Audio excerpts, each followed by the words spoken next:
ஜெபம். அன்பின் பரலோக பிதாவே, உம்மை நன்றியோடு துதிக்கிறோம் அப்பா, ஸ்தோதரிக்கிறோம், நன்றி செலுத்துகிறோம். உம்முடைய அன்புக்காக, உம்முடைய கிருபைக்காக, உம்முடைய இரக்கங்களுக்காக நன்றி அப்பா. உம்முடைய கிருபை பெரியது, உம்முடைய இரக்கம் மகா பெரியது தகப்பனே. நாங்கள் நிற்பதும் நிர்மூலமாகாமல் இருப்பதும் உம்முடைய சுத்த கிருபை ராஜா. நன்றி செலுத்துகிறோம், உம்மை போற்றுகிறோம், உம்மை புகழுகிறோம், உம்மை வணங்குகிறோம் தகப்பனே. ஒருவருக்கே எங்கள் ஆராதனையை செலுத்துகிறோம் ராஜா. எங்களுக்கு என்ன என்ன தேவைகளோ எல்லாவற்றையும் சிலுவையில் செய்து முடித்திருக்கிறீர். இந்த சத்தியத்திற்கு நேராக எங்களை வழி நடத்தி கொண்டிருக்கிறீர். சத்திய ஆவியானவரே, வேதத்தின் ரகசியங்களை எங்களுக்கு எளிமையாக நாங்கள் புரிந்து கொள்ளும் வகையில் எங்களுக்கு கற்றுக் கொடுக்கிறதற்காக நன்றி அப்பா. தடைகளை, மனக்கடினத்தை இயேசுவின் நாமத்தினாலே அப்புறப்படுத்துகிறேன். சத்தியத்தை புரிந்து கொள்ளக்கூடிய, அதை தாழ்மையாக ஏற்றுக்கொள்ளக்கூடிய உணர்வுள்ள தாழ்மையுள்ள இருதயங்களை எங்கள் ஒவ்வொருவருக்கும் நீர் தருகிறதற்காய் நன்றி செலுத்துகிறேன். எங்கள் தேவைகளை நீர் அறிந்திருக்கிறீர். எங்களுடைய கேள்விகள், பாரங்களை நீர் அறிந்திருக்கிறீர்.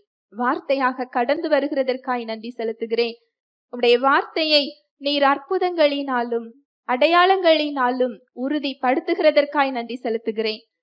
என்னை மறைத்து நீர் வெளிப்படும். இயேசுவின் மூலம் ஜெபிக்கிறேன் நல்ல பிதாவே, ஆமென். Praise the Lord. ஹல்லேலூயா. நன்றி இயேசுவே. இன்றைக்கு கடந்த வார சத்தியத்தோட தொடர்ச்சி தான் பவுலுடைய ஜெபம் குறித்து நம்ம பார்த்துக்கிட்டு இருக்கிறோம். விசுவாசிகளுக்காக அவர் ஜெபிக்கின்ற முறை, நம்முடைய விடுதலைக்காக, நம்முடைய சுகத்துக்காக, நம்முடைய ஆசீர்வாதத்துக்காக அவர் என்ன செய்யல? ஜெபிக்கல. நமக்குள்ள என்ன கொடுக்கப்பட்டிருக்கிறது, தேவனை பற்றிய அந்த அறிந்து கொள்ளுதலின் ஆவி, அந்த ஞானத்தின் ஆவி, இதெல்லாம் கொடுக்க வேண்டும் சொல்லி என்ன செய்யறாரு? ஜெபிக்கிறார். தேவன் நம்மை அழைத்த அந்த அழைப்பின் நம்பிக்கையை நாம் புரிந்து கொள்ள வேண்டும். பரிசுத்தவான்களுக்கு கொடுக்கப்பட்ட அந்த ஐஸ்வர்யத்தின் மகிமையை பெற்றுக்கொள்ளக்கூடிய பிரகாசமுள்ள அந்த மனக்கண்கள் வேண்டும் சொல்லி அவர் என்ன செய்யறாரு? ஜெபிக்கிறார்.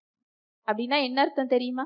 எளிமையா சொல்லணும்னா, ஒரு விசுவாசியுடைய ஆவியில் இயேசு கிறிஸ்துவை இரட்சகராக பெற்றுக்கொண்ட ஒரு விசுவாசியின் ஆவிக்குள் என்ன இருக்கிறது என்பதை தெரிந்து கொள்ளக்கூடிய பிரகாசமுள்ள மனக்கண்கள் வேண்டும் அவர் என்ன செய்யறாரு? ஜெபிக்கிறார். என்ன இருக்குதுங்கிறத தெரிந்து கொண்டால் ஒரு விசுவாசியின் வாழ்வு என்ன செஞ்சிரும்? உள்ளே மாறியது போல வெளியே என்ன செஞ்சிரும்? மாறிவிடும். இதுதான் புதிய உடன்படிக்கை, இதுதான் நற்செய்தி. நம்முடைய ஜெபமும் இப்படியாக மாற வேண்டும் என்று ஆவியானவர் என்ன செய்கிறார்? விரும்புகிறார். வாசிக்கலாம். எபேசியர் 1:17-18. நம்முடைய கர்த்தராகிய இயேசு கிறிஸ்துவின் தேவனும் மகிமையின் பிதாவுமானவர் தம்மை நீங்கள் அறிந்து கொள்வதற்கான ஞானத்தையும் தெளிவையும் அளிக்கிற ஆவியை உங்களுக்கு தந்தருள வேண்டுமென்றும், தாம் நம்மை அழைத்ததினாலே நமக்கு உண்டாயிருக்கிற நம்பிக்கை இன்னதென்றும், பரிசுத்தவான்களிடத்தில் தமக்கு உண்டாயிருக்கிற சுதந்திரத்தினுடைய மகிமையின் ஐஸ்வர்யம் இன்னதென்றும். தாம் நம்மை அழைத்ததினாலே நமக்கு உண்டாயிருக்கிற நம்பிக்கை இன்னதென்றும், பரிசுத்தவான்களிடத்தில் தமக்கு உண்டாயிருக்கிற சுதந்திரத்தினுடைய மகிமையின் ஐஸ்வர்யம் இன்னதென்றும். ஒரு விசுவாசியின் ஆவிக்குள்ள கொடுக்கப்பட்டிருக்கிற சுதந்திரத்தினுடைய மகிமையின் ஐஸ்வர்யம், இத குறிச்சுதான் நம்ம பார்த்துக்கிட்டு இருக்கிறோம். ரோமர் 8:17 வாசிக்கலாம். நாம் பிள்ளைகளானால் சுதந்திரரும் ஆமே, தேவனுடைய சுதந்திரரும் கிறிஸ்துவுக்கு உடன் சுதந்திரரும் ஆமே. கிறிஸ்துவுடனே கூட நாம் மகிமைப்படும்படிக்கு அவருடனே கூட பாடுபட்டால் அப்படியாகும்.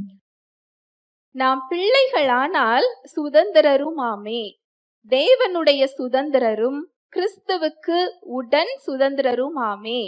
கிறிஸ்துவுடனே கூட நாம் மகிமைப்படும்படிக்கு அவருடனே கூட பாடுபட்டால் அப்படி ஆகும்.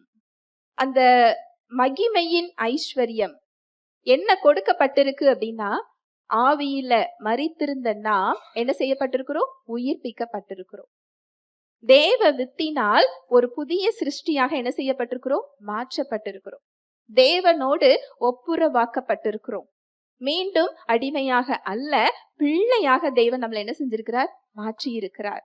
பிள்ளையாக மாத்திரம் இல்ல, சுதந்திரராக என்ன செய்திருக்கிறார்? மாற்றி இருக்கிறார். சுதந்திரராக மாத்திரம் இல்ல, கிறிஸ்துவுடன் உடன் சுதந்திரராக நாம் என்ன செய்யப்பட்டிருக்கிறோம்? மாற்றப்பட்டிருக்கிறோம். கிறிஸ்துவுடன் உடன் சுதந்திரர் அப்படிங்கிறது என்ன அர்த்தம் அப்படின்னா, ஏசு கிறிஸ்துவுக்கு என்ன அதிகாரம் இருக்கிறதோ, ஏசு கிறிஸ்துவுக்கு என்ன வல்லமை இருக்கிறதோ, ஏசு கிறிஸ்துவுக்கு என்ன இயல்பு கொடுக்கப்பட்டிருக்கிறதோ, ஏசு கிறிஸ்துவுக்கு எதன் மீதெல்லாம் ஆளுகை உரிமை இருக்கிறதோ, அதே வாழ்வும் வல்லமையும் இயல்பும் அதிகாரமும் உரிமைகளுக்கும் நாமளும் உடன் பங்காளிகளாக என்ன செய்யறோம்? இருக்கிறோம். இதோட அர்த்தம் அதுதான். இது கேட்கறதுக்கு ஆச்சரியமா இருக்குதா? இது நம்முடைய உரிமை. இது ஆச்சரியப்பட வேண்டிய ஒரு விஷயம் இல்ல. அதனாலதான் பவுல் சொல்றாரு, இத புரிந்து கொள்ளக்கூடிய பிரகாசமுள்ள மனக்கண்கள் வேண்டும். அப்படிதான் பவுலுடைய ஜெபமே இருக்குது. நம்ம ஒரு நோய்க்காக சுகம் வேண்டும் சொல்லி என்ன செஞ்சுக்கிட்டு இருக்கிறோம்? கேட்டுக்கொண்டு இருக்கிறோம். ஒரு பிரச்சனையில விடுதலை வேண்டும் என்று கேட்டுக்கொண்டு இருக்கிறோம். ஏசு கிறிஸ்து மனித சரீரத்துல இருக்கும்போது அவர் என்னவெல்லாம் செய்தார்?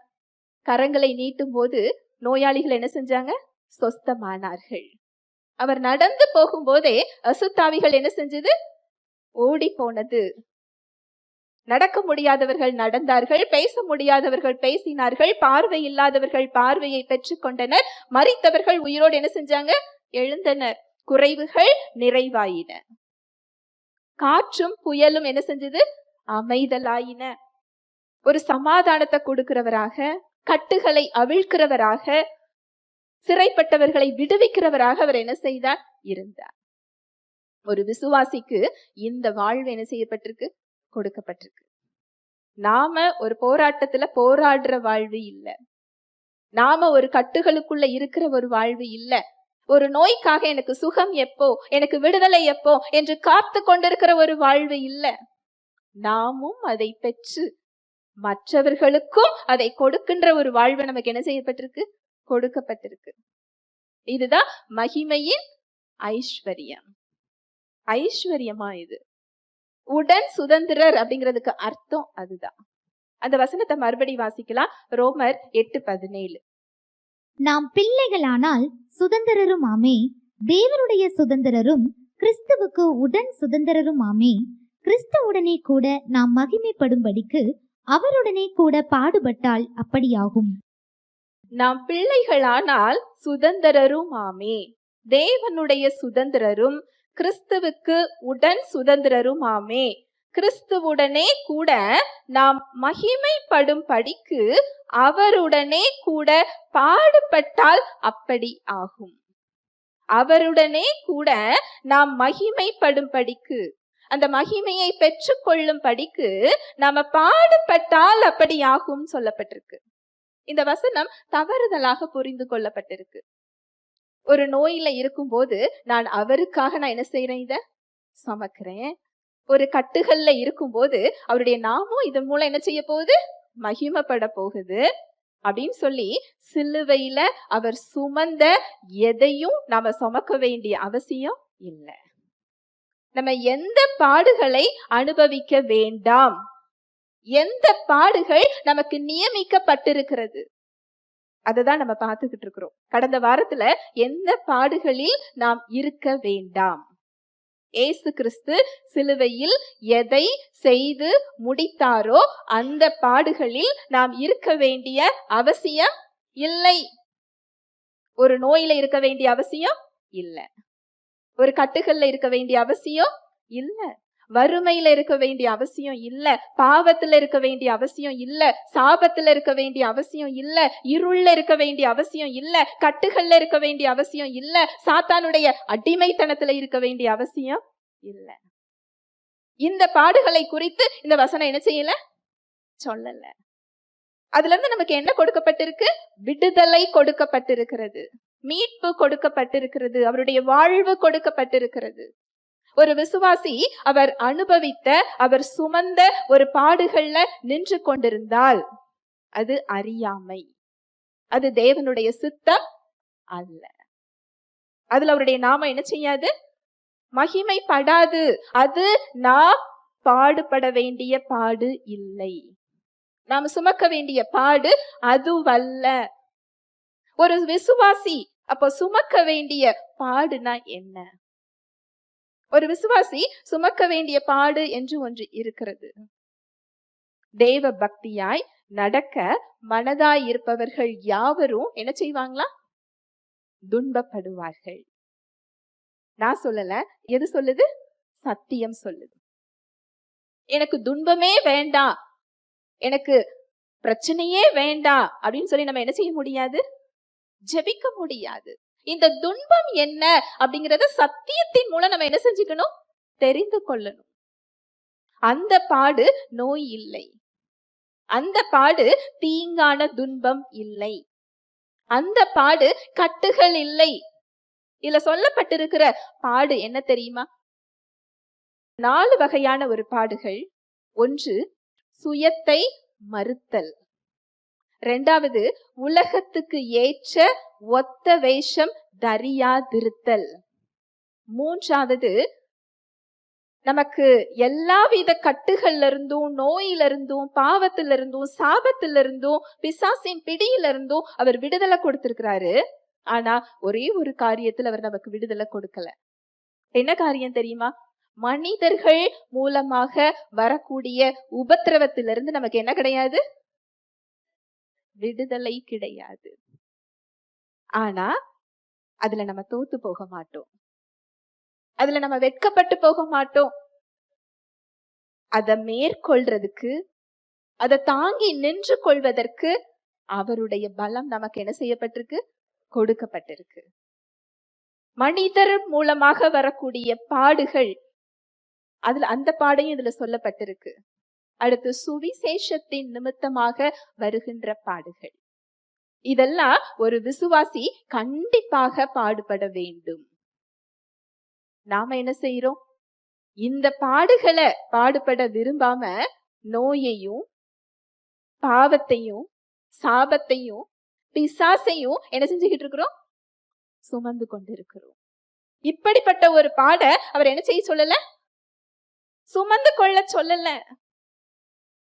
இந்த உலகம் சுமக்கிறதுங்கிறதற்காக நாம் சுமக்க வேண்டிய அவசியம் இல்லை.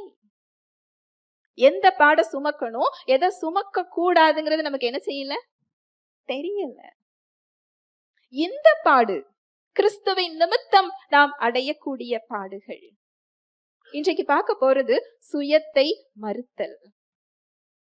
இத கேட்ட உடனே உங்களுக்கு கடினமா இருக்கலாம், இது உங்களுக்கு நியாய பிரமாணம் போல தெரியலாம். ஆனா நற்செய்தி என்ன அப்படின்னா, இந்த சுயத்தை மறுத்தல் அப்படிங்கிறது முதல்ல என்ன அர்த்தம் தெரியுமா?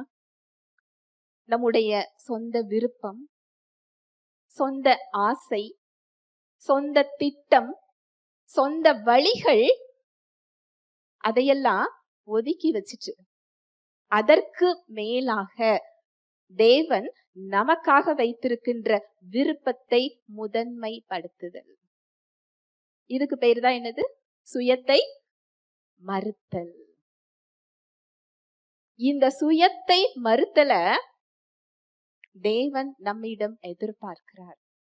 ஆனா அவர் கட்டாயப்படுத்துறது இல்லை. தேவனோட ஒரு விசேஷித்த ஒரு குணம் அதுதான். தேவனுக்கும் பிசாசுக்கும் நிறைய வேற்றுமை இருக்கு, நிறைய வித்தியாசம் இருக்கு. அதுல ஒரு மிக முக்கியமான வித்தியாசம் என்ன அப்படின்னு சொன்னா, தேவன் எதையும் எதற்காகவும் யாரையும் கட்டாயப்படுத்துவது இல்லை. நாம் அவருக்கு உரியவர்கள் தான். முதல்ல அவர் நம்மை படைத்திருக்கிறார். அவருடைய படைப்பாக நாம் அவருக்கு கடமைப்பட்டவர்கள், அவருக்கு உரியவர்கள். அவருடைய படைப்பு நாமெல்லாம். அந்த படைப்பு பாவத்திற்கு உள்ளாக சென்று விட்டது. அது அப்படியே அழிந்து போகட்டும்னு அவர் என்ன செய்யல, விடல. மறுபடியும் தாமே மனிதனாக இறங்கி வந்து தன்னுடைய ஜீவனையே கொடுத்து ஒரு பெரிய விலை கிரயத்தை செலுத்தி சாத்தானுடைய கரங்கள்ல இருந்து நம்மளை என்ன செஞ்சிருக்கிறார், மீட்டு இருக்கிறார். 2 மடங்காக அவருக்கு நாம் கடன் பட்டவர்கள். எந்த விதத்திலையும் நாம் நமக்கு சொந்தமானவர்கள் அல்ல. ஒரு வாடகை வீட்டுல இருந்து நம்ம இஷ்டத்துக்கு எங்கேயாவது ஆணி அடிச்சு ஒரு போட்டோவை மாட்ட முடியுமா? ஒரு ஆல்ட்ரேஷன் பண்ண முடியுமா? கூட கொஞ்சம் பேரை கொண்டு வந்து உட்கார வைக்க முடியுமா?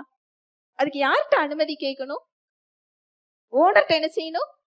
அனுமதி கேட்கணும். அவர் சொல்ற பாலிசிக்கெல்லாம் ஒத்து வந்தாதான் அவர் வீடு தருவார் இல்லையா?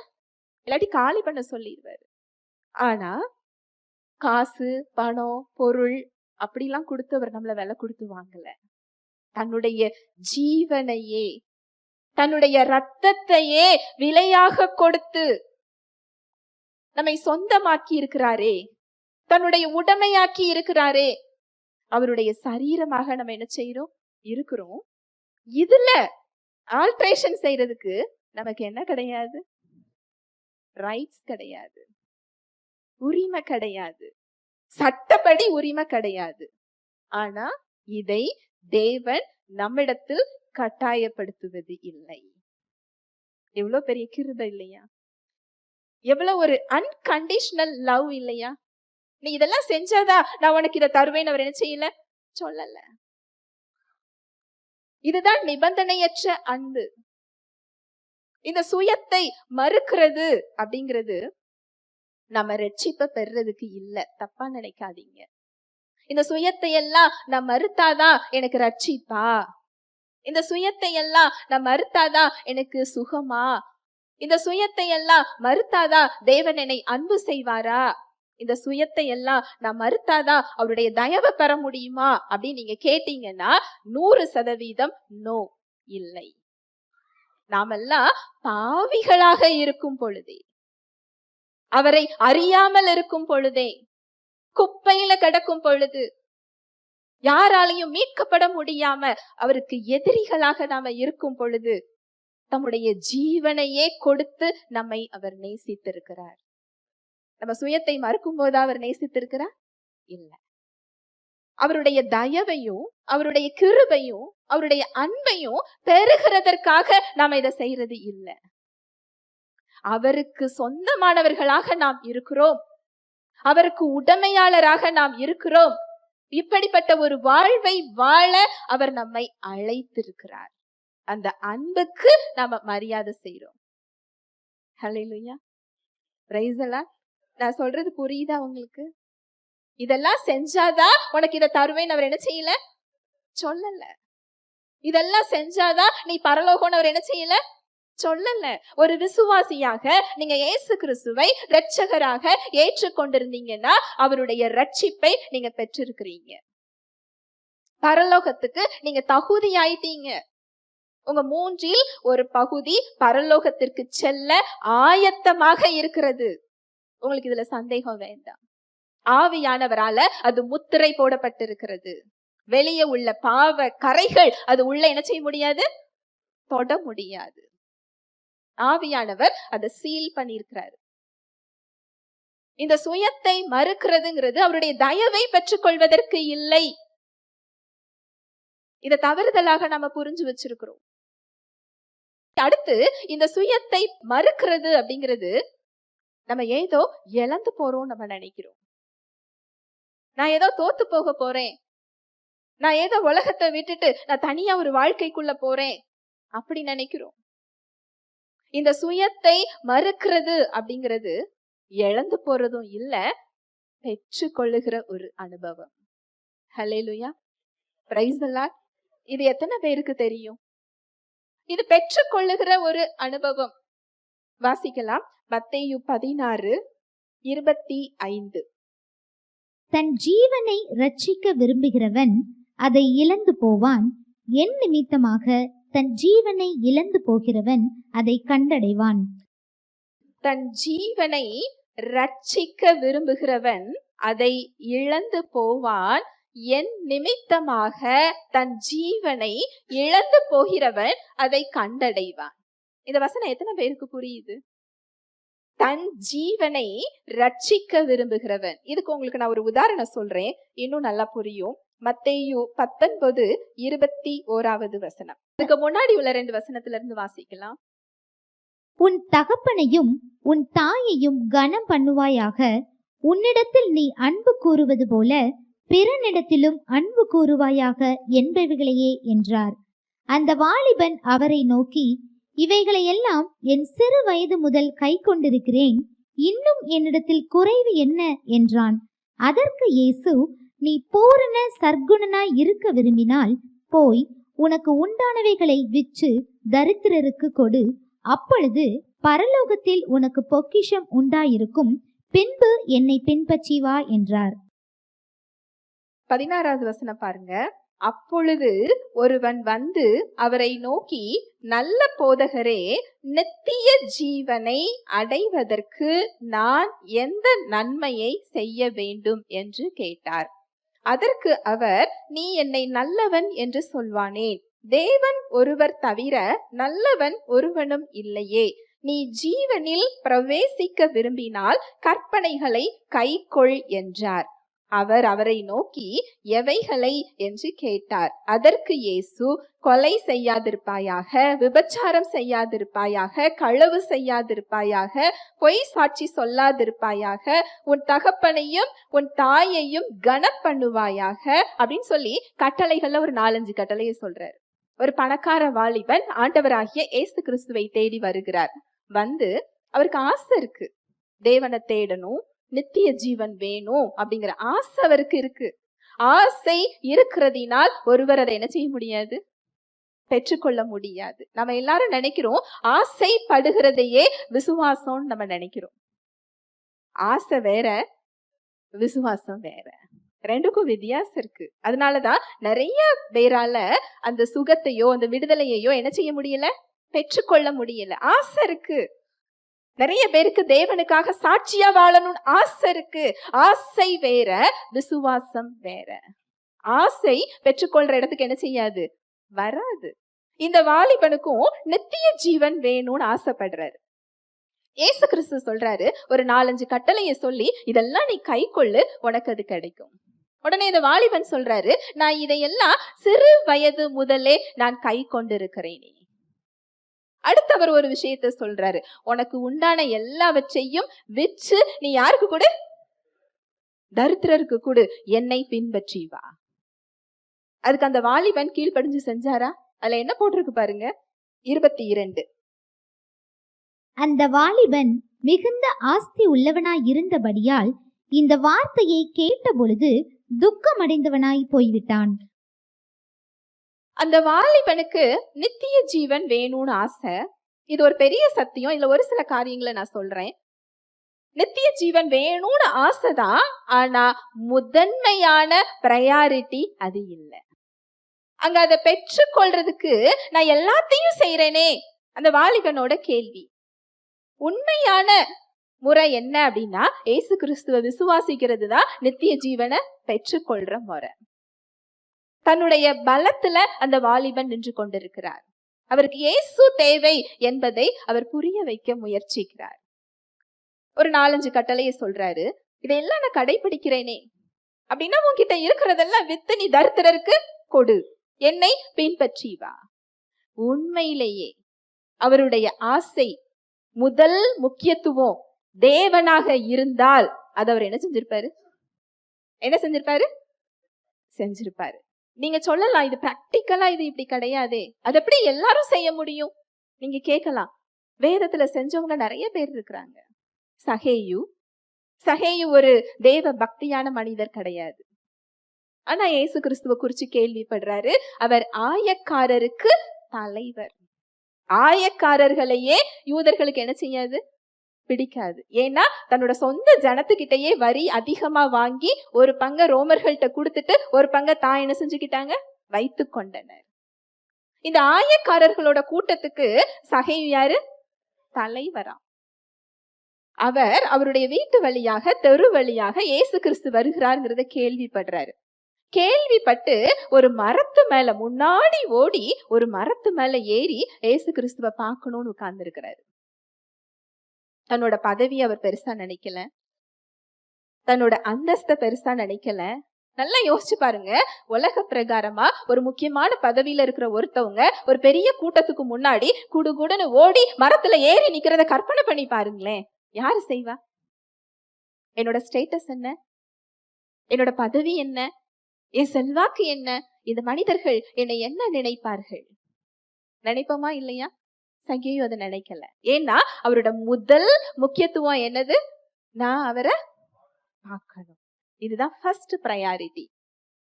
நமக்கு ஆசை இருக்கலாம், ஆனா அதுக்கு நான் முதல் முக்கியத்துவம் நான் கொடுக்கறேனா, அது ரொம்ப முக்கியம்.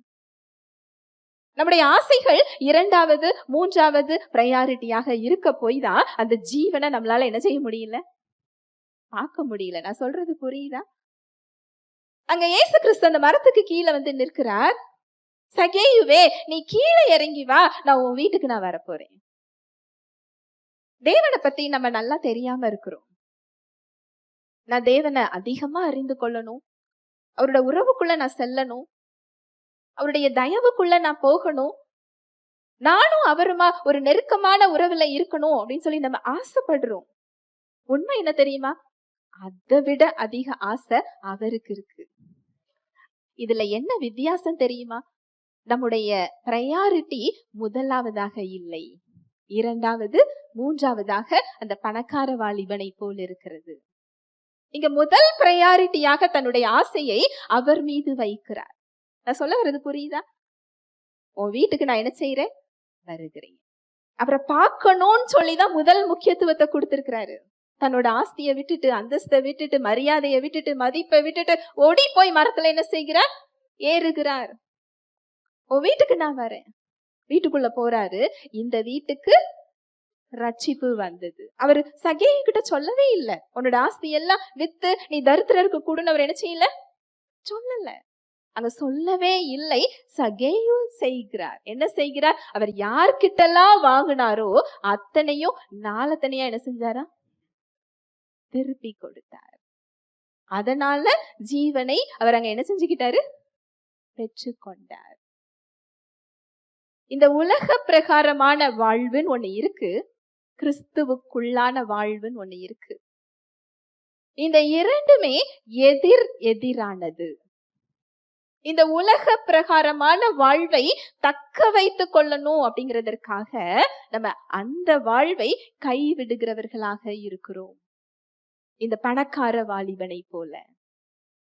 நமக்கு இந்த ஓமைகள் எல்லாம் பார்க்கும்போது, பணக்கார வாலிபனை பார்க்கும்போது என்ன ஒரு முட்டாள்தனம் நினைக்கிறோம். இல்ல, இது பிராக்டிக்கலா இது எப்படி வரும், அந்த பையன் செஞ்சது சரிதானே நினைக்கிறோம். எதற்கு எல்லாவற்றையும் விற்று கொடுன்னு சொல்றார் தெரியுமா? எதனால அந்த பணக்கார வாலிபனுக்கு அப்படி செய்ய முடியல? நான் உங்ககிட்ட ஒரு கேள்வி கேட்கிறேன். எதனால செய்ய முடியல? அவருடைய நம்பிக்கை தேவன் மேல இல்ல, எது மேல இருக்கு? பணம் மேல இருக்கு. அப்ப அவரை ஆளுகை செய்வது தேவனா பணமா? பணம் தான் என்ன செஞ்சுக்கிட்டு இருக்கு? ஆளுகை செஞ்சுக்கிட்டு இருக்கு. பணம் அவரை ஆளுகை செய்யும் வரைக்கும் தேவனால செயல்பட முடியாது. ஹல்லேலூயா, பிரைஸ் தி லார்ட். அப்போ உங்களுக்கு ஒரு கேள்வி வரலாம், அப்ப தேவன் கிட்ட போகணும்னு சொன்னா எனக்கு செல்வம் வேண்டாமா, பணம் வேண்டாமா, இந்த உலகத்துல உள்ள தேவைகள் சந்திக்கப்பட வேண்டாமா அப்படின்னு நீங்க கேள்வி கேட்டீங்கன்னா, நீங்க வேதத்துல எடுத்து வாசிச்சு பாருங்க, தேவனுடைய பிள்ளைகள் எல்லோருமே ஐஸ்வர்யவான்கள் தான். ஆபிரகாமா இருக்கட்டும், ஒரு குட்டி ராணுவத்தையே கைக்குள்ள என்ன செய்திருந்தார்? வைத்திருந்தார். லோத்தை மீட்பதற்காக அவருடைய வீட்டுல வேலை செய்கிறவர்களுக்கு பிறந்தவர்கள்ல ஆயுதம் பிடிக்க தெரிந்த 300 பேரை கூட்டிட்டு போய் அவர் போரிட்டாராம். யாரு? ஆபிரகாம். வேலை செய்யறவங்களுக்கு பிறந்தவர்கள்ல ஆயுதம் பிடிக்கிறவங்க. அப்ப ஆயுதம் பிடிக்காத பிள்ளைங்க எத்தனை பேர்? அவர்களுடைய பெற்றோர்கள் எத்தனை பேர்? சிறு குழந்தைகள் எத்தனை பேர்? இத்தனை பேருக்கும் அவர் என்ன செய்யணும்? சாப்பாடு போடணும். இத்தனை பேரையும் அவர் என்ன செய்யணும்? பராமரிக்கணும். அவர்கிட்ட இல்லாம அதை அவரால் செய்ய முடியுமா? அந்த போர்ல ஜெயிச்ச உடனே அவர் அதை மீட்டு கொடுத்த 4 பட்டணத்து ராஜாக்களும் அவருக்கு ஒரு பெரிய செல்வத்தை கொடுக்குறாங்க. அதுக்கு ஆபிரகாம் என்ன சொல்றாரு? என்னை நீங்க ஐஸ்வர்யவானாக்குனீங்க என்று சொல்லாதபடிக்கு என் பாதை ரட்சையினுடைய வார கூட நான் உங்ககிட்ட என்ன செய்ய மாட்டேன், பெற்றுக்கொள்ள மாட்டேன். அவர் யார்கிட்டயாவது போய் கடன் வாங்கினாரா? இல்ல. தன்னுடைய நம்பிக்கைய முதல் முக்கியத்துவத்தை அங்க தேவனுக்கு கொடுக்கிறார். அவருக்கு தேவைக்கு அதிகமாக அங்கு அந்த ஜீவன் வெளிப்படுகிறது. இது ஒரு ரகசியம்தான். இந்த ரகசியம் நமக்கு புரிகிறது இல்ல. நீ ஜீவனை இழந்து போ, அப்பதான் ஜீவனை பெற்றுக்கொள்ளுவ அப்படின்னு கேட்ட உடனே நான் எப்படி இந்த ஜீவனை விடுறதுன்னு சொல்லி நம்ம விருப்பங்களை நம்மளால என்ன செய்ய முடியல, விட முடியல. ஓட்ட படகை என்ன செஞ்சுக்கிட்டு இருக்கிறோம், பிடிச்சுக்கிட்டு இருக்கிறோம். உண்மை அதுதான். சீஷர்கள் ஏசு கிறிஸ்து ஒரு பெரிய அற்புதம் செய்யறாரு. 5 அப்பம் 2 மீனை கொண்டு பல்லாயிரக்கணக்கான கூட்டத்துக்கு என்ன செய்யறாரு, போஷிக்கிறார். அதை போஷித்து முடிச்ச உடனே சீஷர்களை அக்கறைக்கு போக சொல்றாரு. சீஷர்கள் எல்லாம் போக மாட்டேன்னு சொல்றாங்க. ஏன் அப்படின்னா அதுல பெரும்பாலானோர் மீனவர்கள். கடலை பத்தி அவங்களுக்கு தெரியும். அந்த கடல் அடிக்கடி புயல் வரக்கூடிய கடல். அந்த சீதோஷ்ண நிலை புயல் வருகிறதற்கான அறிகுறி இருக்கு. அதனால அவங்க என்ன செய்ய மாட்டேங்கிறாங்க, போக மாட்டோம். ஆனா அவங்களை அவர் கட்டாயப்படுத்தி எங்க போக வைக்கிறார். 2-3 மணி நேரத்துல கடக்க வேண்டிய தூரத்தை நடு கடல்ல நடுராத்திரி வரைக்கும் என்ன செஞ்சுட்டு இருக்கிறாங்க, நின்று கொண்டு இருக்கிறாங்க. அவ்வளவு பெரிய புயல்.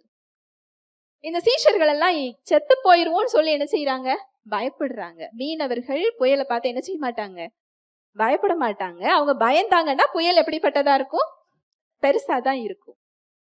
நடு இரவுல ஏசு கிறிஸ்து நடந்து வரார். எது மேல, கடல் மேல. எல்லாரும் ஆவி நினைச்சு என்ன செய்யறாங்க, பயப்படுறாங்க. நீங்க பயப்படாதீங்க, அது நான் தான் சொல்றார். அப்போ பேதுரு கேக்குறாரு, அது நீர் தான் என்றால் நானும் வர கட்டளையிடும். சீஷர்கள் எல்லாம் செத்து போயிருவோம்னு என்ன செஞ்சுக்கிட்டு இருக்காங்க, கத்திக்கிட்டு இருக்கிறாங்க. பேதுரு காலை எடுத்து வச்சு பாதி தூரம் என்ன செஞ்சிட்டாரு, போயிட்டாரு. என்னோட கேள்வி என்ன அப்படின்னா, ஏன் மத்த 11 பேரும் நடக்கல? எதனால நடக்கல? என்ன பயம் அவங்களுக்கு? மூழ்கிருவோமோடு பயம். நான் இன்னொரு கேள்வி கேட்கிறேன். ஏற்கனவே அந்த படகு மூழ்கி கொண்டுதானே இருக்கிறது. நான் சொல்ல வர்றது புரியுதா? ஏற்கனவே அந்த புயல்னால, அந்த படகு தண்ணீர்னால நிறைந்ததுனால அந்த படகு என்னதான் செஞ்சுக்கிட்டு இருக்கு, மூழ்கி கொண்டுதான் இருக்கு. நம்ம மூழ்கி கொண்டிருக்கிற படகை பிடித்து கொண்டு ஜீவனுக்குள்ள போறதுக்கு நம்ம என்ன செய்யறோம், பயப்படுறோம். நான் சொல்ல வர்றது புரியுதா? கடல்ல நடக்கலன்னு சொன்னாலும், ஏசு கிறிஸ்துட்ட போகலன்னாலும் அவங்க அங்க என்னதான் செஞ்சிட்டு இருக்காங்க, மூழ்கிக்கிட்டு தான் இருக்காங்க.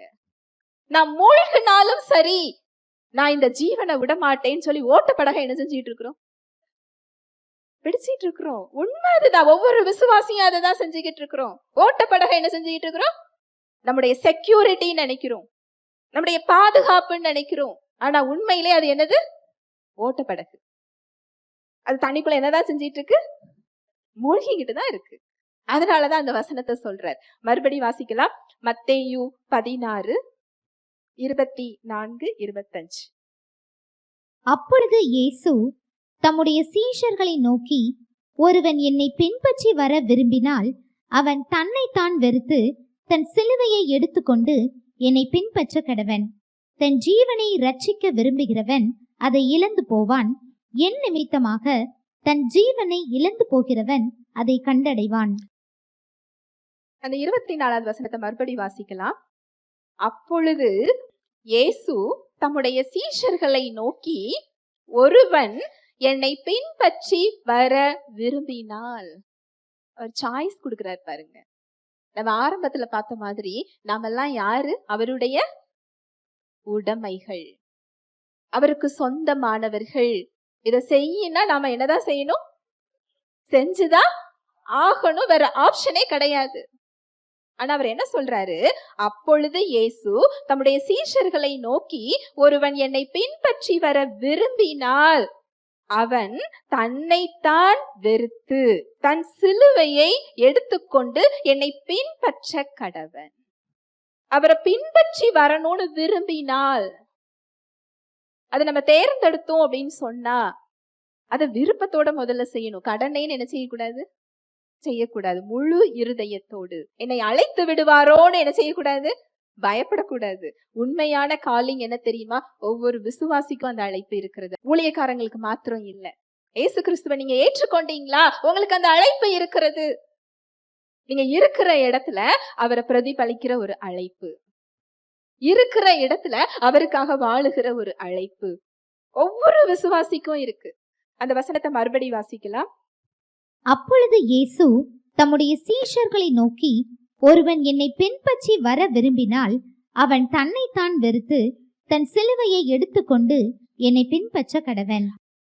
அவன் தன்னைத்தான் வெறுத்து அப்படிங்கிறது என்ன அர்த்தம் அப்படின்னா, தன்னோட சுயத்தை தேடக்கூடிய விருப்பம், சுயத்தை முன்னிறுத்தக்கூடிய விருப்பம், உலக பிரகாரமான வெற்றிக்கான ஓட்டம்.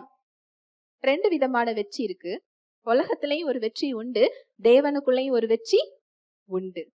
இந்த உலகத்துக்குள்ள போற வெற்றி என்ன ஆகும் அப்படின்னு சொன்னா, நம்ம சுயத்தை முன்னிறுத்தக்கூடிய ஒரு இடம், நமக்கான ஒரு தேடல், நம்முடைய பெயர், அது பணமா இருக்கலாம், அது பதவியா இருக்கலாம், அது அந்தஸ்தா இருக்கலாம், அது ஆஸ்தியாக இருக்கலாம்.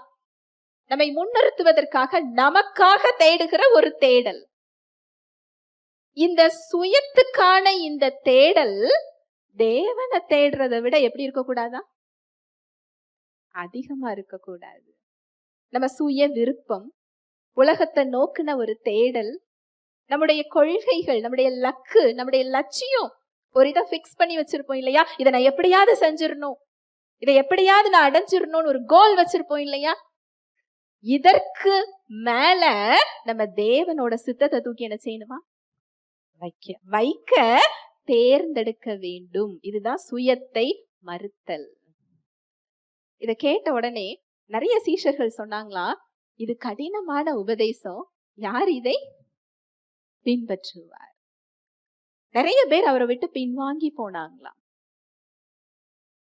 நல்லா பாருங்களேன், அவர் அற்புதம் செய்யறாரு, அடையாளம் செய்யறாரு, 5 அப்பம் 2 மீனை கொண்டு பல்லாயிரக்கணக்காருக்கு போஷிக்கிறாரு. ஒரு கூட்டம் அவரை தேடி வருது. அவரை படுக்கிறதுக்கு கூட அவருக்கு நேரம் என்ன செய்யல, கொடுக்கல. அந்த அற்புதங்களும் அடையாளங்களும் மக்கள் அவரை தேடி சாரையா வராங்க. ரோமர்கள் ராஜ்யத்திலிருந்து அவங்கள விடுவித்து ராஜாவாக்கணும்னு சொல்லி விரும்பி என்ன செய்யறாங்க, வராங்க.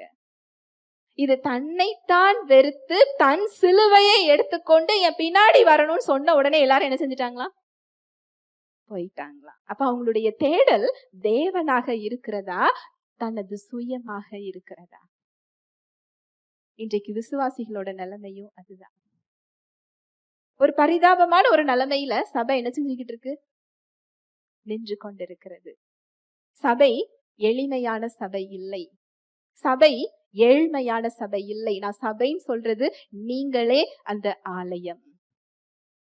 ஒரு பெரிய ஐஸ்வர்யம் நமக்குள்ள இருக்கு. ஆனா இந்த சபை எதை தேடிக்கிட்டு இருக்கு? சுயத்தை தேடுது. அப்ப நான் சுயத்தை தேடக்கூடாதா? நீங்க கேட்கலாம். எனக்கு தேவை இருக்கே, நான் இந்த உலகத்துல தானே வாழ்றேன், இத்தனை பில் நான் கட்டணுமே, எனக்கு கரண்ட் பில் யாரு கேட்டுவா, பிள்ளைங்களுக்கு ஃபீஸ் யாரு கேட்டுவா, எனக்கு இத்தனை கடனை நான் அடைக்க வேண்டியது இருக்கு, நான் ஓட வேண்டியது இருக்கு, எனக்கு இத்தனை பணம் என் கையில வேணும், இந்த தயவு எனக்கு தேவை.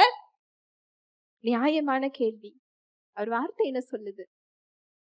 இன்றைக்கு பூத்து நாளைக்கு அடுப்பிலே போடப்படும் காட்டு புஷ்பத்துக்கு இவ்விதம் உடுத்துவார் என்றால், அவர் சாயல்ல நம்மை படைத்திருக்கிறாரே. காட்டு புஷ்பத்துக்காகவோ குருவிகளுக்காகவோ காக்கைகளுக்காகவோ அவர் இறங்கி வரல. யாருக்காக இறங்கி வந்தாரு? நமக்காக இறங்கி வந்தார். அவைகளை அவருடைய சாயலில் படைக்கவில்லை, நம்மை அவருடைய சாயல்ல என்ன செஞ்சிருக்கிறார்? படைத்திருக்கிறார். அஞ்ஞானிகளை போல நீங்க ஏன் தேடி ஓடுறீங்க? உங்களுக்கு இவை தேவை என்று பரமபிதா அறிந்திருக்கிறாரே. எங்கேயாவது ஒரு காக்கா குருவி எனக்கு உணவு இல்லை, எனக்கு இறை இல்லை என்று செத்து போனதாக நம்ம செய்தியை கேட்கிறோமா? அது எங்கேயாவது நாற்று நட்டு நீர் பாய்ச்சி அறுவடை செய்து களஞ்சியங்கள்ல குடோன்ல அது சேர்த்து வச்சிருக்குதா? இந்த சம்மர் டைம்ல வர்றதுக்குள்ள நான் சேர்த்து வச்சிடணும், இந்த மழை காலம் வர்றதுக்குள்ள என் அறுவடைய முடிச்சிடணும், அவங்க வேலைக்கு போறாங்களா? இல்ல. ஒரு காக்கா குருவி கூட பட்டினியா சாகிறது இல்ல. அவைகளை படைத்த பரமபிதா அவைகளுக்கு என்ன செய்யறாரு? போஷிக்கிறார். அவைகளை காட்டிலும் நீங்கள் விசேஷித்தமானவர்கள் அல்லவா? ஏன் ஒரு விசுவாசி இவைகளுக்காக ஓட வேண்டியிருக்குன்னு சொன்னா, நீங்கள் ஏன் அஞ்ஞானிகளை போல, தேவனை அறியாதவர்கள் போல நீங்களும் ஏன் உங்க சுயத்தை தேடி ஓடிக்கிட்டு இருக்கிறீங்க? அதனாலதான் நம்ம என்ன செஞ்சிட்டு இருக்கிறோம்? போராடிக்கிட்டு இருக்கிறோம். முதலாவது தேவனுடைய ராஜ்யத்தையும் அவருடைய நீதியையும் தேடுங்கள், அப்பொழுது இவைகள் எல்லாம் உங்களுக்கு கூட கொடுக்கப்படும். நீங்க அவர் செஞ்ச அற்புதங்கள் எல்லாம் பாத்தீங்க அப்படின்னு சொன்னா, அளந்து கொடுக்கிறவர் அல்ல, உங்க தேவையை காட்டிலும் அதிகமாக கொடுக்கிறவர். அவர் கேரக்டரே அதுதான். நான் இதுதானே நினைச்சேன். ஒரு சின்ன உதாரணத்துக்கு சொல்றேன், நிறைய சொல்லலாம், எனக்கு இப்ப வர்ற உதாரணம் இதுதான் ஞாபகம் வருது. எனக்கு பிரியாணி ரொம்ப பிடிக்கும். ஒரு முறை என் கணவர் வந்து ஒரு கல்யாண வீட்டுக்கு போய் பிரியாணி சாப்பிட்டுட்டு வந்து சொன்னாங்க, நான் உன்னை விட்டுட்டு பிரியாணி சாப்பிட்டுட்டு வந்துட்டேன் அப்படின்னு சொன்னாங்க. நான் சரி அப்படின்னு சொல்லி விட்டுட்டேன். மறுநாள்ல இருந்து ஒரு வாரம் முழுவதும் வீட்டுக்கு ஒவ்வொருத்தரா பிரியாணி கொண்டு வந்து கொடுத்தாங்க. நான் ஒரு நாள் தானே உன்னை விட்டுட்டு சாப்பிட்டேன். அவங்க கேட்ட கேள்வி, என் எண்ணத்துல பிரியாணி இல்ல, நான் அவரை தேடிக்கிட்டு இருக்கிறேன். நிறைய சொல்ல முடியும் இது போல.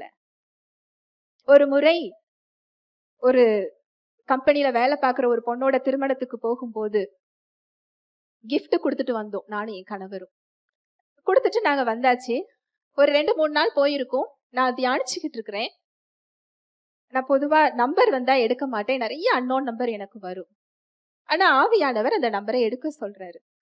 அதை எடுத்து என்னன்னு சொல்லி கேட்கும்போது அந்த பொண்ணு பேசுறா, நான் தான் பேசுறேன் மேம், நீங்க எனக்கு கொடுத்த கிஃப்ட்ல உங்க சைன் பண்ணி ஒரு பிளாங்க் செக் இருக்கு. கிஃப்ட் தனியா, பிளாங்க் செக் தனியா என்ன செய்யுது இருக்குது. நீங்க யாரையாவது அனுப்பி விடுங்க, நான் கொண்டு வந்து தரேன். இல்ல நான் கொண்டு வந்து தரட்டுமா? நான் சொல்ல வர்றது புரியுதா? என் தேவைகளை நான் தேட வேண்டியது இல்ல, நான் அவரை தேடினா போதும். எனக்கு என்ன தேவையோ, என்னோட எந்த இடத்துல சரி செய்யப்படணுமோ, அது இயல்பாகவே வீட்டுக்கு என்ன தேடி என்ன செய்யும், வரும். யோசிச்சு பாருங்க, ஒரு பிளாங்க் செக்ல சைன் பண்ணி கொடுத்து அது கைக்கு ஈஸியா வருமா? அப்ப அந்த இடத்துல அது கரெக்டான ஒரு நபர் கையில போய் அதை பாதுகாத்து அவர் கூட்டி கொண்டு வருகிறார் அப்படின்னா, நம்முடைய தேவைகளை, நம்முடைய பிரச்சனைகளை, நம்முடைய நாளைய தினத்தை குறித்து அவர் என்ன செஞ்சிருக்கிறார்? அறிந்திருக்கிறார். நம்ம அவரை தேடினா போதும், அவருக்கு முதலிடம் கொடுத்தால் போதும். நம்முடைய விருப்பத்தை காட்டிலும் அவருடைய விருப்பத்துக்கு நாம முதலிடம் கொடுப்பது, சுயத்தை மறுக்கிறதுங்கிறது இதுதான். அதுக்காக நான் இதை விடணும், அதை விடணும், இதை செய்யக்கூடாதுன்னு சுயத்தையே சிந்திச்சுக்கிட்டு இருக்கிறது இல்ல, கிறிஸ்துவை முதன்மைப்படுத்துறது. கிறிஸ்துவை நீங்க முதன்மை படுத்த படுத்த இயல்பாகவே உங்க சுயம் என்ன செஞ்சிரும்? கீழே போயிரும். அவருடைய விருப்பம் உங்களது விருப்பமாக மாறிவிடும். நிறைய உதாரணங்களை சொல்லலாம். ஆபிரகாம் 100 வயது தவம் இருந்து பெற்ற புதல்வன் ஈசாக்கு இல்லையா, பலியிட சொல்லி கேட்கிறார். யாருக்கு அந்த இடத்துல விருப்பம் வரும் இல்லையா? ஈஸியா நம்மனா கொடுத்துருவோமா? பலியிடுகிறதுக்காக ஏன் எனக்கு தந்தீங்க நம்ம என்ன செய்வோம்? கேள்வி கேட்போம். நிச்சயமாக இது சாராளுக்கு தெரிந்திருக்க வாய்ப்பு இல்ல. தெரிஞ்சிருந்தா அவங்க என்ன செஞ்சிருக்க மாட்டாங்க, விட்டுருக்க மாட்டாங்க. வயசானதுனால இவருக்கு என்ன இல்ல, புத்தி இல்லன்னு என்ன செஞ்சிருப்பாங்க, சொல்லி இருப்பாங்க. அங்க ஈசாக்க கூட்டிட்டு போறாரு. தன்னுடைய வேலையாள்கிட்ட சொல்றாரு, நானும் என் பிள்ளையாண்டானும் பலி கொடுத்துட்டு என்ன செய்வோம், திரும்பி வருவோம். அவருடைய விருப்பம் நிச்சயமா அப்படி இருந்திருக்காது. பலி கொடுக்கணுங்கிறது அவருடைய விருப்பமாக இருக்காது. அந்த விருப்பத்துக்கு மேலாக தேவனுடைய சித்தத்தை அவர் வைக்கிறார், சரண்டர் பண்றார். இதுதான் சுயத்தை மறுத்தல். நம்ம அர்ப்பணிக்கிறதுல, நம்ம சரண்டர் பண்றதுலதான் சுயத்தை மறுக்கிறது ஆரம்பிக்குது. என்ன ஒரு நம்பிக்கை இல்லையா? நிச்சயம் அவருடைய உணர்வுகள் ஒத்துழைப்பு கொடுத்திருக்கிறாரு. ஆபிரகாம் மாத்திரம் இல்ல, அந்த சமயத்துல ஈசாக்கு சின்ன பையன் கிடையாது. வேத ஆராய்ச்சியாளர்கள் சொல்றாங்க கிட்டத்தட்ட அவர் 30 வயசுக்குள்ள ஒருவர், இளைஞர். அப்போ ஆபிரகாமை விட யாருக்கு விசுவாசம் அதிகம்?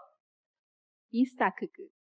பலிபீடத்தை கெட்டி, அவரை கைய கெட்டி, அவரை படுக்க வைக்கிற வரைக்கும் ஈசாக்கு என்ன செய்யல? ஒன்னும் சொல்லல. அவருடைய பலத்துல ஆபிரகாமை தள்ளி விட்டுட்டு அவர் என்ன செஞ்சிருக்க முடியும்? ஓடி போயிருக்க முடியும். இதுதான் சுயத்தை மறுத்தல். மோசே அவர் என்ன சொல்றார் தெரியுமா? வாசிக்கலாம். எபிரேயர் 11:24, 25, 26. விசுவாசத்தினாலே மோசே தான் பெரியவனான போது பார்வோனுடைய குமாரத்தியின் மகன் எண்ணப்படுவதை வெறுத்து அநித்தியமான பாவ சந்தோஷங்களை அனுபவிப்பதை பார்க்கிலும் தேவனுடைய ஜனங்களோடே துன்பத்தை அனுபவிப்பதையே தெரிந்து கொண்டு இனி வரும் பலன் மேல் நோக்கமாயிருந்து எகிப்திலுள்ள பொக்கிஷங்களிலும் கிறிஸ்துவின் நிமித்தம் வரும் நிந்தையை அதிக பாக்கியம் என்று எண்ணினான். இங்க முதல் வசனத்தை வாசிக்கலாம் மறுபடி.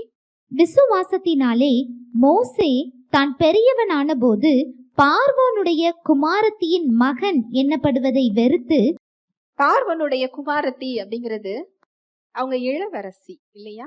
மோசையை எடுத்து வளர்க்கிறார். மோசே சின்ன குழந்தையில இருந்தே அரண்மனையில தான் வளர்கிறார். அரண்மனை சாப்பாடு, அரண்மனை பழக்க வழக்கம், எல்லா கலைகளையும் அவர் கற்று வைத்திருக்கிறார். வரலாறு சொல்லுது, வேதம் இல்ல, வரலாறு சொல்லுது மோசே ஒரு பெரிய போர் வீரன். நிறைய போர்கள்ல வெற்றியை பார்த்தவர். அந்த வெற்றியை கொண்டு வந்து பார்வோனுக்கு சமர்ப்பிக்கிறார்.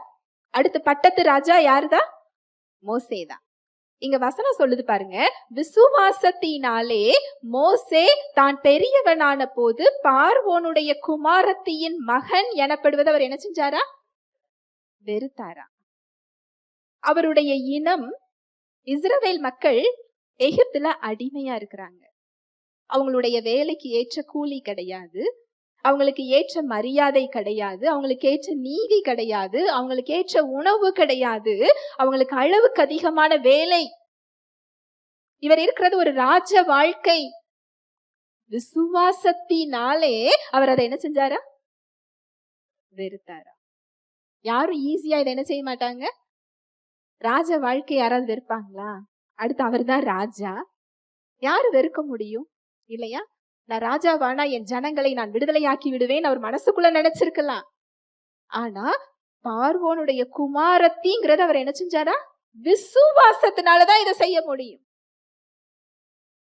நமக்கு விசுவாசம் இயேசு கிறிஸ்துவின் மேல முதன்மையாக இல்லாததுனாலதான் உலகத்தின் ராஜாங்கிறதுல நமக்கு என்ன வருது?